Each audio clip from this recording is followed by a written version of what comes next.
Hi, everyone. Welcome back to the Change Your Mind podcast. I'm your host, Chris Ashley, and I'm really, really excited. I have an awesome guest today. Her name is Sara Rae, and I can't wait to get into this conversation with her. So Sara is a manifesting coach who teaches mystical women to manifest on purpose by shattering their manifesting ceiling. She is also an author, a moon astrologer, a crystal Reiki master, a tarot reader, and a gifted psychic medium who loves to bring the silly lightheartedness to spirituality. And I can't wait to hear some of that silly lightheartedness today. So welcome, Sara. I'm glad to have you. Thanks for having me, Chris. Yes, I think I'm very funny. So yeah, I hope you get some of it. And that's the first thing about being funny, right? Thinking Yes, yourself is funny and being able to absolutely. laugh at yourself, right? At least one person in the world has to think it, and it's me. So there's Yeah. that. And so many people take spirituality so seriously. Like Yes. it's spirituality, but it's also spirituality, right? Like Well, yeah, and exactly. And I've just discovered that spirit has a sense of humor. So if God can be funny, why can't I, totally, So because we're all pieces of source anyway, right? absolutely.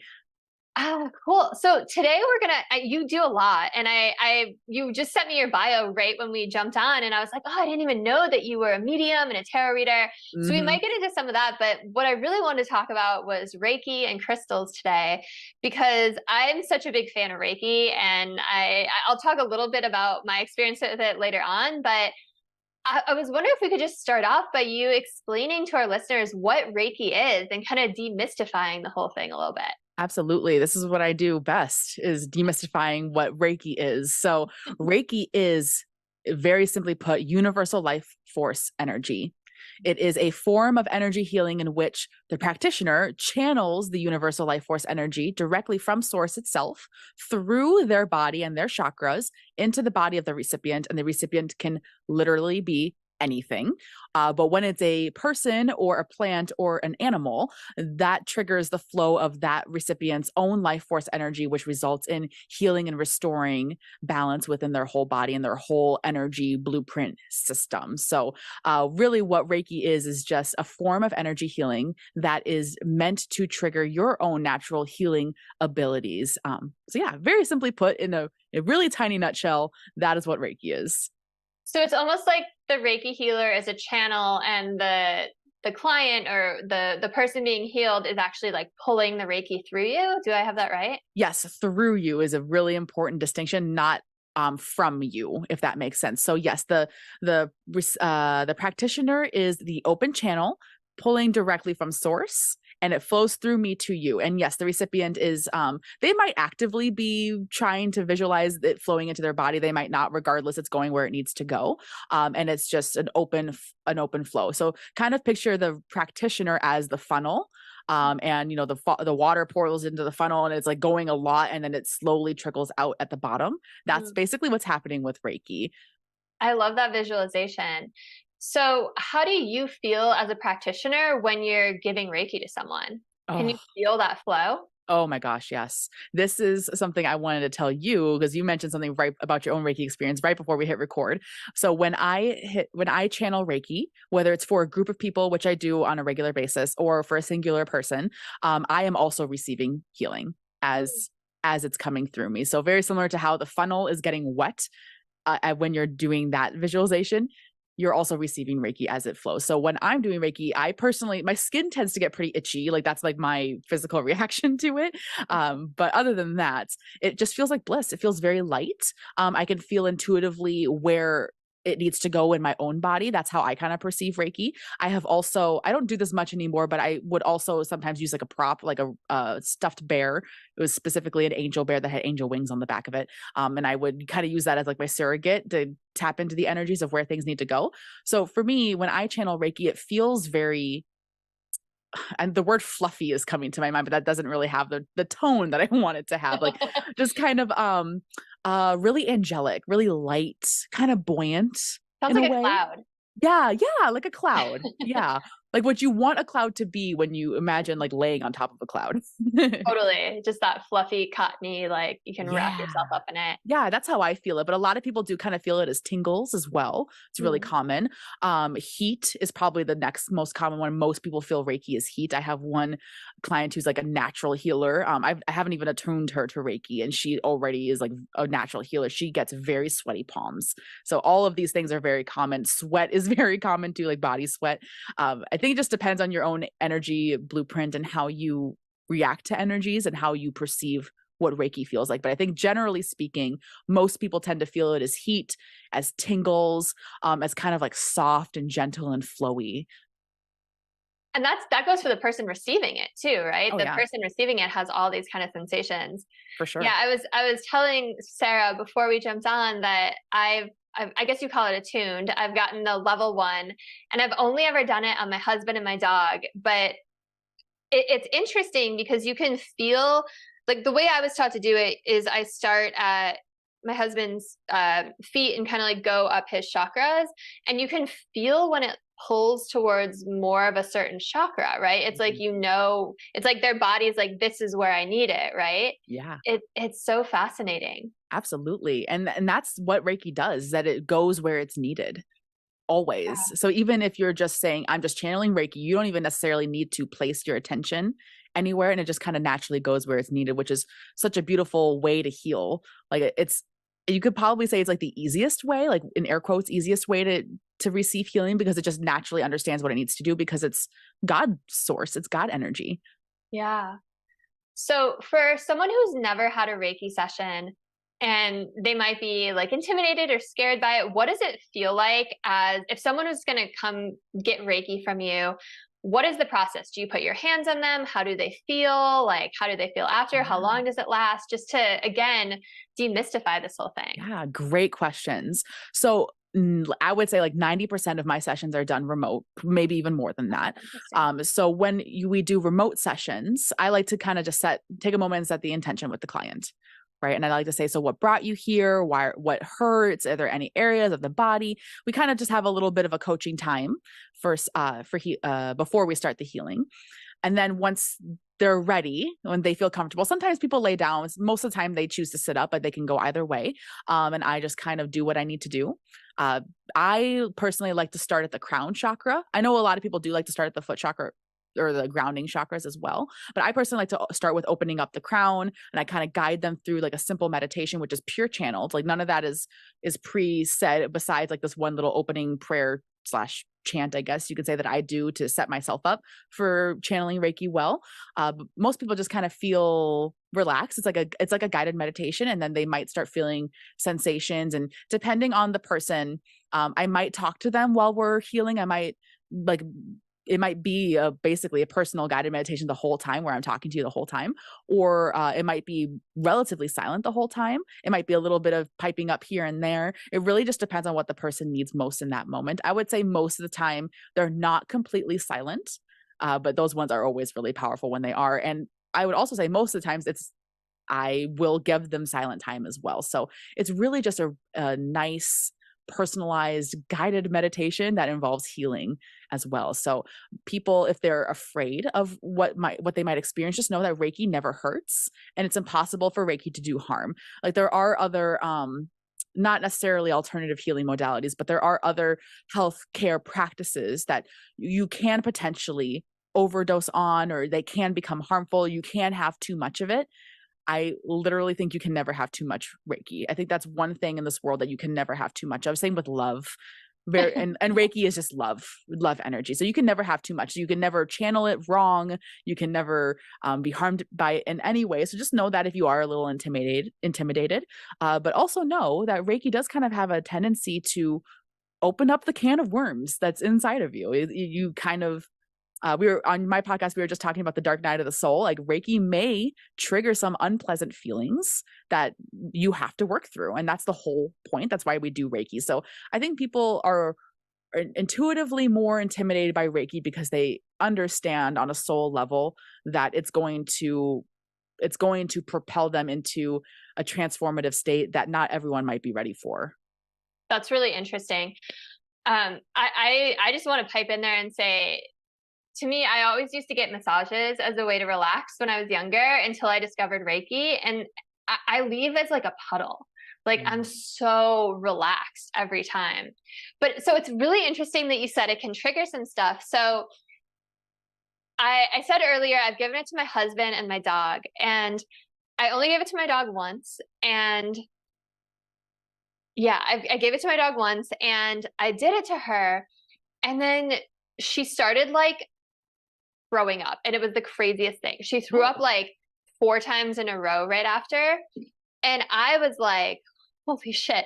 Like, oh my God. Like, I felt so terrible. I was like, what did I do? Did I mess up her energy? Because I had just kind of learned it. And I was like, am I messing with something that I shouldn't be? Like, and then I was talking to all my more spiritual friends about it, and they're like, no, you helped her release something. Like, what a gift. Like, there was something she had to purge. And, but it kind of freaked me out. But I love that you said that it can bring up stuff like that, because and I don't mean to like scare anyone, because like you said, like Reiki can never hurt you.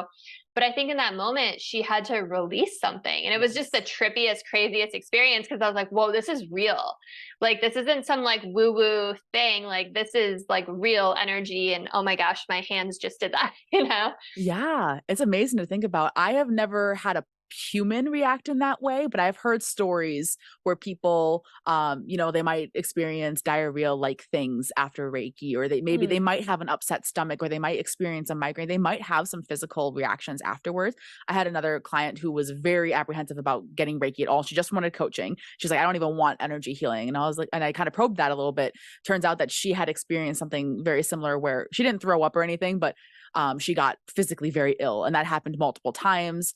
But that, yeah, like you said, that's exactly what it's meant to do. You're meant to purge, and Reiki has a way of stirring up this energy, that magic energy within you, because we have it within us already. Because Reiki proves that quantum physics is real. Reiki is just the energy of everything.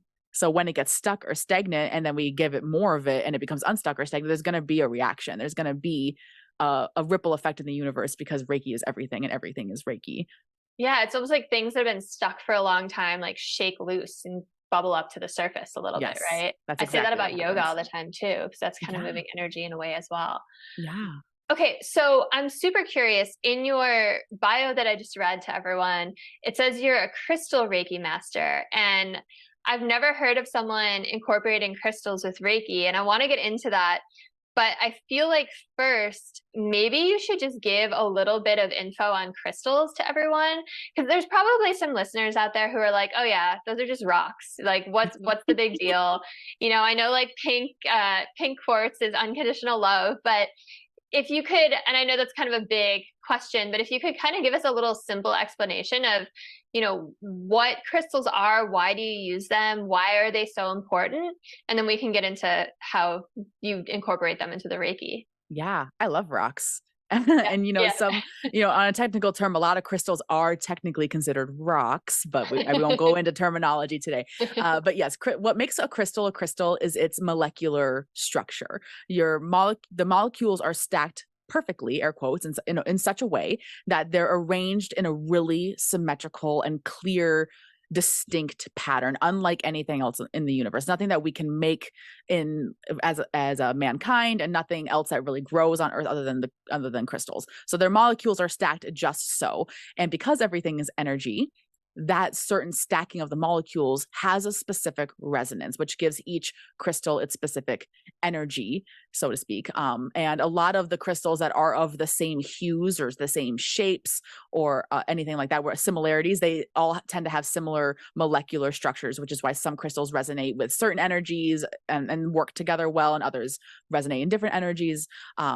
And everyone kind of, same with Reiki, everyone kind of interprets the energy a little bit differently. But for the most part, there are universal things that we believe to certain crystals to be. Like you just mentioned, rose quartz. Rose quartz absolutely is the stone of unconditional love, but rhodonite is also the stone of unconditional love, which is a type of quartz. It has black and pink in it, but it also has a layer of protection, because its molecular structure is a little different than the rose quartz. So you can kind of see how the crystals tend to be a little bit more fine-tuned or specific in their energies. So I like to combine crystals with Reiki, because Reiki is like the background. Reiki is like when you sit down to do a painting and you do the undercoat, you tone the canvas in some way with some color. That is what Reiki is. And then when you take out your detail brushes and you start painting the actual picture, that is what the crystals are doing. So Reiki is your blanket healing. It is a universal healing for everything. It goes where it's needed. It's very alive in its own sense, where it does what it needs to do. And crystals are very alive in their own way, where they're helping you to adopt a very specific energy in your energy field, which is called entrainment. That process of crystals changing your energy to match theirs is called entrainment. And when that happens, you have the opportunity on a subconscious level to adopt that energy and begin to promote it outwards, which helps change your energy blueprint, which changes what you're manifesting, which changes the ailments that you're dealing with and changes everything.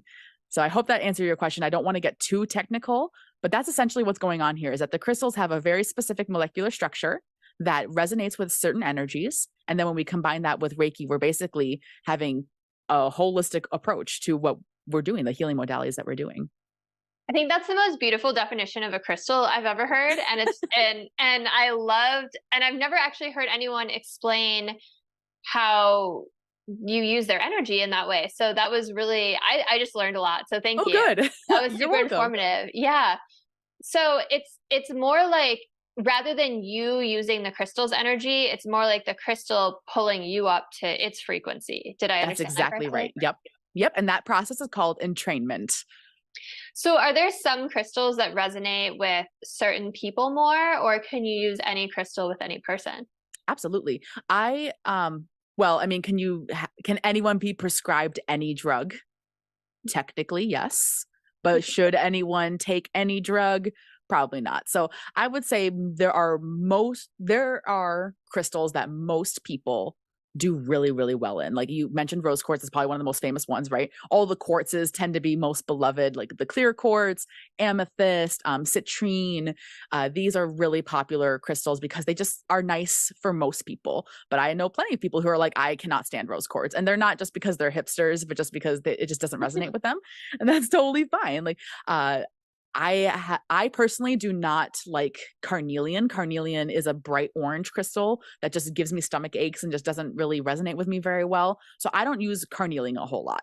And that is that way with everybody. Everyone has preferences. Everyone has different energy blueprints, and everyone also has different goals in this life from a soul level, like different lessons they're working through. And some crystals might not be the most supportive choice for that particular person. But having all that being said, I also truly believe that nothing can come into your sphere that you're not a vibrational match for. So even though I personally don't really like carnelian, I mean, I know it exists. I have pieces of it. It's been in my sphere. I can be near it without bursting into flames. So it can still be in my energy space because it does serve me.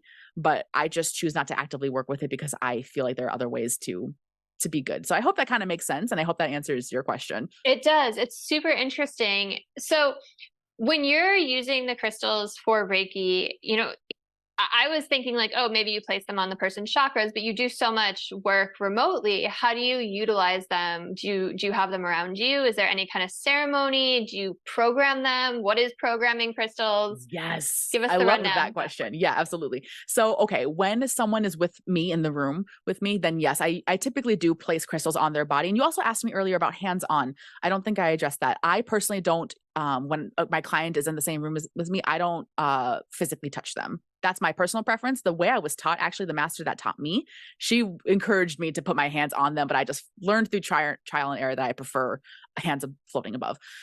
That is a little bit of a tangent, but yes, if I'm with my client, I will typically put crystals on their body if they are okay with it. Sometimes they like to place them themselves, totally fine by me.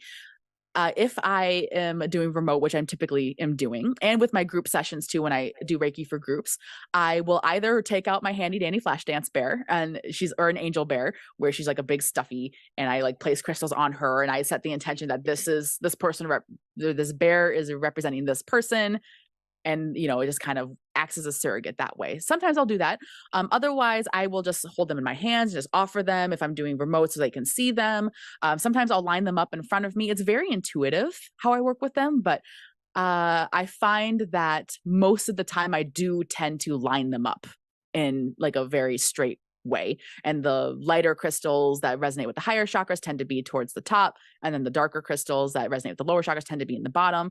So while I don't think that's necessarily necessary to benefit from the healing energy of crystals, I personally do that because I feel like that is what maximizes their energies. So there's all different kinds of levels you can do. You can just have the crystal in your house and just benefit from it that way. You can just be really simple, or you can be super complex, like you mentioned, programming crystals, where if I say, I want this particular piece of quartz to do this specific thing for whomever I offer it to, I can do that if I want to get really, really specific. So yes, to answer your question, yes, I do program crystals.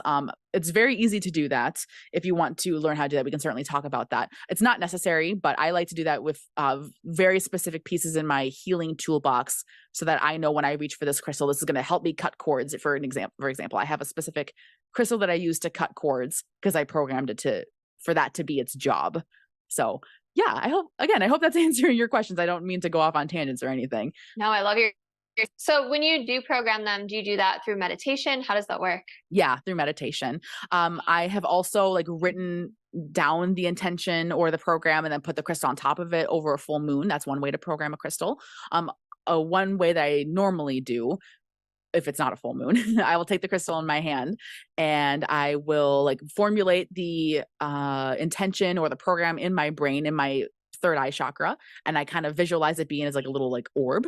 And I visualize like leaving my chakra into the crystal and like getting absorbed by the crystal, getting into those molecules in every nook and cranny. And I be sure to say that let it be there until I intentionally remove it to make sure that it stays there. Because I feel like if you don't do that, eventually it just kind of wears away. That's how I feel anyway. So yeah, yeah. I was just gonna ask you what wears away. Yeah, I think I personally believe they do. Again, this is how we interpret energy. So maybe somebody else feels differently, but that's just part of my trial and error that I've discovered over the last, I don't even know how long, decade plus of working with crystals. So do you feel like crystals are alive?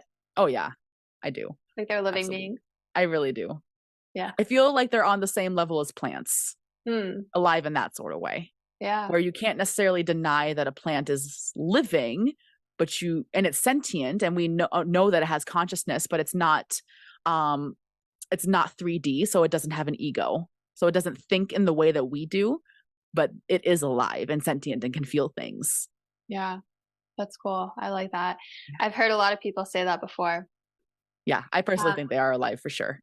Also, I have to say, your little stuffed bear with the wings has to be like, get like the best vibes out of like any stuffed animal ever. Like you practice on it. It's a surrogate for everyone else. Yep. And it has wings on the back of it. And I've had it since I was a girl. So it's been with me for a long time. That's really cute. Okay. So I know we were just going to talk about Reiki and crystals, but then you said, I learned that you're a tarot reader. I learned you're a medium. Do you ever incorporate all of these things together? Or, do you find that there's a powerful way that they all kind of intersect? And yeah. I love tarot. So, oh yeah, me too. I love tarot. Yes, I truly think that they all find a way to converge perfectly. Again, it took me many years to figure this out. So if you're kind of in that position where you have a lot of interests, they will all come together eventually. It took me a couple years to figure it out. But yes, so typically when I have a private session with a client, my sessions are 75 minutes long. So we have plenty of time to do coaching and we talk things out. And that's when we pull the cards and we get some insight and all that good stuff. And then we use those cards and whatever we've been talking about, the coaching aspect, to kind of inform the healing part afterwards. And some clients only want or need like a handful of minutes for silent, what I refer to as silent Reiki at the end of their sessions, like usually like last 15 minutes or so. Sometimes they just want to talk the whole time. So I'll like channel Reiki like on the side, so to speak, while we are talking the whole time. So it's just kind of continuously flowing. Other people don't want to talk at all and they just want 75 minutes of crystal Reiki, and that's totally fine too. So I think it does depend on the person, on the client, but most of my sessions do kind of involve all of them. They involve the tarot readings, which always involves mediumship, which always involves tapping into spirit and seeing what messages comes through. That always involves coaching as well, which there's a certain level of mediumship with coaching as well. Like a spirit or a spirit guide really wants me to tell them something, it will come up. And then they have the opportunity to choose if they want to do crystal Reiki or continue to coach or whatever. Like my sessions are always meant to be what they need to be, but it usually does include all the modalities in one. It sounds like your sessions are so fun, and I love how intuitive you must need to be in order to really read your client and what they need. And I realized as you were just talking that I didn't even ask you how you got started in all this. So I'd love to hear your journey. And did you always, I mean, especially with the mediumship, like, did you always kind of have that gift, or is it something you developed? And yeah, give us your story. For sure. I appreciate the opportunity. I've always been a medium for sure. And where God has always been present in my life. We went to a Lutheran church growing up. I got myself baptized in a Catholic church when I was 16 or 17. God's always been there for me. But then eventually when I moved to college, I had a girlfriend who lived in an apartment downtown above a yoga studio. And across the street from the yoga studio was this adorable little crystal shop that unfortunately isn't open anymore. But we used to go in there all the time because she like lived right there, and it was like all our yoga was there and the crystals were there. We loved it all the time. I just became freaking obsessed, and I could not stop learning enough. Very similar to your experience when you started kind of experiencing the spirituality aspects of it. So there was never like a specific moment in which I realized that I'm going through a spiritual awakening. It was all very gradual. God and mediumship has always been with me, but crystals specifically didn't show up in my life until I was 18-ish or so. And then Reiki didn't show up until a couple years later. I don't really know how Reiki found me. It just kind of all of a sudden was there. I'm sure you can relate, and people listening, just sometimes it just happens like that. So with experimentation, I realized I could combine crystals with Reiki. I actually became a certified crystal healer many years before I became a Reiki master. And I was doing just regular crystal healings, regular air quotes, healings for people up until that point when I started to incorporate Reiki more. I just realized that they're just kind of meant to be together, and they're really just two different ways of channeling healing energy. So that's kind of been up until now. The last several years have been bringing those two things together. And mediumship was something that I definitely was born with. I think everyone was born with it to a certain extent. But I consciously worked on it around the time I started discovering Reiki, probably a little bit too. Up until then, it was just kind of like it is what it is sort of a thing. I knew I could develop it, but I wasn't quite there yet. So it just kind of all happened and unfolded in its own time. But I love being a medium. That's probably one of my greatest gifts. And I often don't lead with that because it just is who I am. And I forget that that's who I am. Like I forget it's not normal for other people to just like constantly be receiving messages from other people. So it's like just there always. If that makes sense. I love that story, and I love how it all kind of found you and fell into place. So when you say you're a medium and you get messages from spirit, what does that look like? Can you turn it on and off? Is it people who have deceased? Is it just you can kind of read people in the room? Like what is it exactly? All the above. Yeah. Okay. I will say it is a challenge for me personally to turn it on and off. That is not a skill that I have really honed very well, but also I haven't been in many situations where my energetic boundaries are being violated to the point where I need to like do a hard turn off. So I've been very fortunate in that regard. But when I receive messages, I am very clear cognizant, which means that they just kind of beam into my head. It's just like an inner knowing. And clairaudient is probably the main thing. I hear voices a lot. That's the main way I communicate with people, or not just people, I guess, just with spirit. It could be loved ones, could be guides, could be angels, all of that good stuff. It really depends on who I'm talking to. In my day-to-day life, like if I'm seeing people, that is probably when I do turn it off. When I'm not, like if I'm at the grocery store, I'm not really there to, deliver messages or anything. But if I'm in a situation, like a comfortable family situation, I can certainly see if people are coming up. Like that happens a lot. Like whenever we're hanging out with family, grandparents will come in, past animals will come, and all my family is very open and honest and believers, so they're all very happy to hear. I'm like, oh yeah, grandpa's right there. Grandpa Ed's right there, or whatever. So that's how I kind of perceive it. I hear it a lot and I know it a lot. I also get spirit chills a lot. What you might hear it called like spinal taps, where there's like a very specific type of shiver that goes down your spine, and it makes your hair stand up. I'm sure everyone's experienced something similar. It's not the same as like being cold, like goosebumps type of cold. There's what I call spirit chills. So those are probably all the main ways that I receive communication, especially from past loved ones. That's such a gift. And I love that your family is so open and supportive. I feel like being in that nurturing environment probably helped nurture your gift, where so many other people are ashamed of it or afraid of it and kind of try to block it out. Oh, absolutely. I was Yeah. very fortunate in that regard that I never turned it off. It never got turned off. Like Yeah. most people do experience like a period of time, however long it is, where they don't engage at all with their mediumship or Mhm. even with their healing abilities. And then they just open up one day and it's like, I'm here and it's stronger than ever. But I was very fortunate to never shut it down. Yeah, that's really special. Yeah. And I think everyone has those abilities. It's just so many people aren't open to them, right? They're Yeah. not tuned into it. They don't want anything to do with it, or they don't hone that muscle. Like, I think that that's what humans are meant to be able to do, right? Like, we only use what, like 10% of our brain. Like, I think we're all have superhuman abilities. We just don't we don't acknowledge it, we don't use them, so they atrophy, right?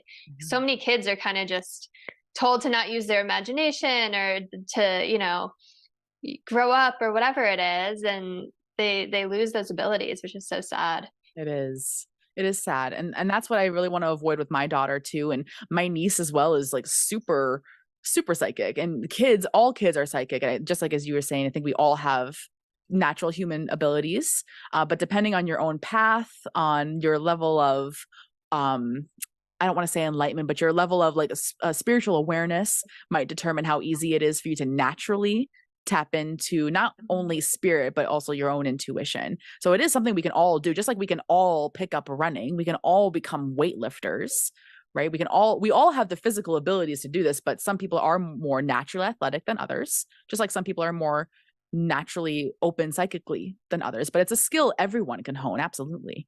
Yeah, that makes sense. I like that analogy a lot.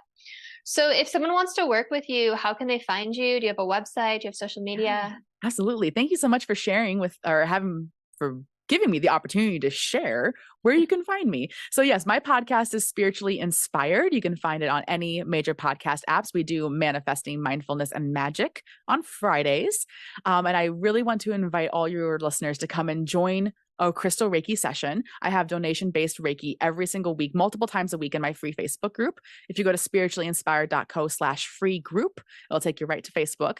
And every Monday morning I go live to do like a weekly astrology forecast. It's basically a live podcast that I do that includes a guided Reiki meditation at the very end, which is very similar to what I was talking about earlier. We pull cards, we talk about astrology, we do some coaching, and then we do Reiki. It's like a mini session.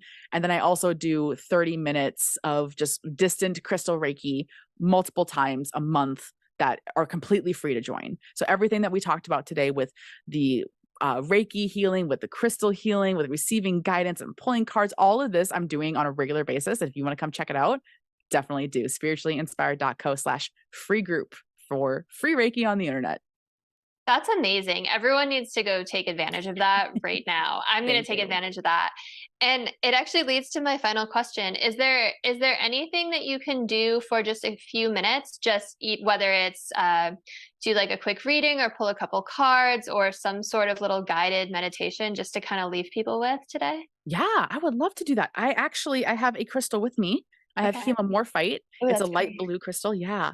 I love this crystal. It's really good for the throat chakra. So if Mm. everyone would like to open up your throat chakra a little bit, I'm pretty good at packing a lot of Reiki punch in just a couple of minutes. So if you're Okay. driving or doing anything else, maybe come back to this little bit. But yeah, let's do it if you don't mind. So I invite you all to just sit in a place that's comfortable and drop into your body. Lower your shoulders, shake it out if you need to, and find some stillness. Change me, divine beloved, into one who can give and receive freely, so that I may be a clear vessel for your light. Let all those near and far across space and time receive the healing and the guidance they need most now. If it is unneeded or unwanted, let it fall to the earth. And recite to yourself, I am open to receive. I am open to receive. And as we open up, our hemamorphite crystal gets introduced. Even if you can't see it, You can feel it. Quiet your mind. Be careful not to make any judgments about your experience now.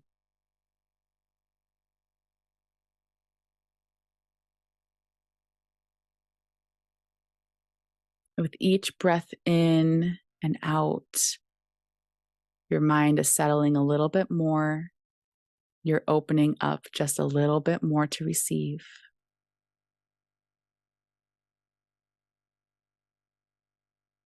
And now let's place awareness around your throat chakra, right over the neck. Imagine blue energy circling there, loving and open. And feel the hemomorphite crystal seep into your energy and contribute to its liveliness. And let us breathe in this energy for a minute.